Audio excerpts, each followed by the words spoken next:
Jake Paul and MVP Promotions is putting on an all-female fight card Saturday, July 12th.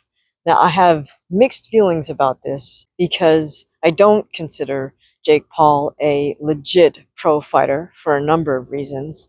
Second thing that's really more troubling is the fact that somebody like a Jake Paul was able to make entree into the boxing world as a fighter and as a promoter, primarily due to the vacuum that the boxing industry created for itself. That's a whole separate conversation. And then finally, Jake Paul is kind of positioning and presenting himself as the savior of women's boxing because he has enough resources to be able to put on a card and to be able to pay female fighters decent purses. So in that sense, yes, he is saving women's boxing.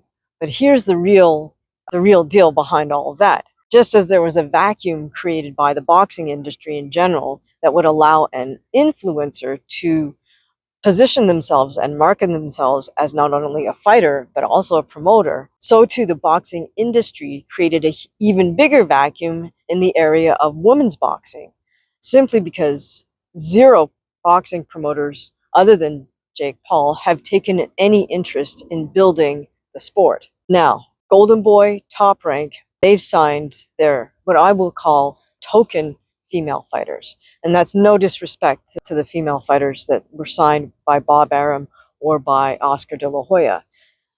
Those of you who are savvy and know what tokenism is, I don't have to break it down for you. But in this particular case, what I'm referring to is that Bob Arum will sign a female.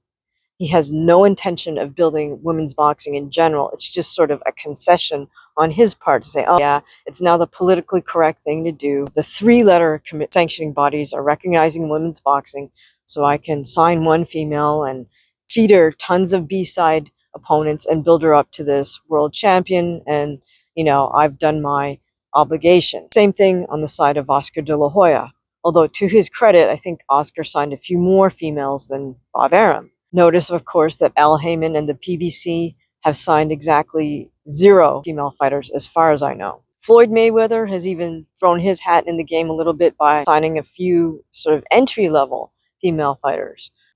Dimitri Salita, of course, with Salita Promotions, signed Claressa Shields.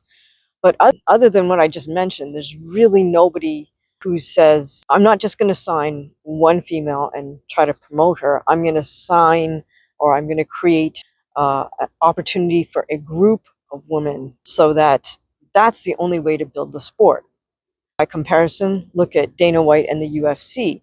He didn't just sign one token female MMA fighter. Dana knew that he'd have to sign more than one female per weight division in order to really set up real competitions, create interesting narratives, and really elevate the game in general. So my point here is there's yet to be a boxing promoter that has done for women's boxing what Dana White has done for women's MMA. So bottom line here is, while I do applaud the fact that we have an all-women's fight card, by the same token, I think that some folks tune out on women's boxing simply because they just write it off, like I'm not interested in a women's fight.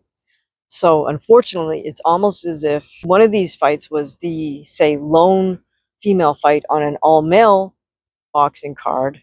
They might get more eyeballs by default than by being on this all-female boxing card. I've kind of experienced that myself. For the most part, I was, say, the only female fight on the rest of the card were all male bouts. And on those cards, I would say there was more of a budget and we got treated better in terms of transportation and where we were staying. Sometimes when it's an all-female card, it also means there's not as big a budget, so it's a little rougher in terms of budgeting for getting you there and back and for putting you up while you're there for the fight. So that being said, let me know your thoughts on this. Do you think Jake Paul was just being an opportunist? That's kind of what I think.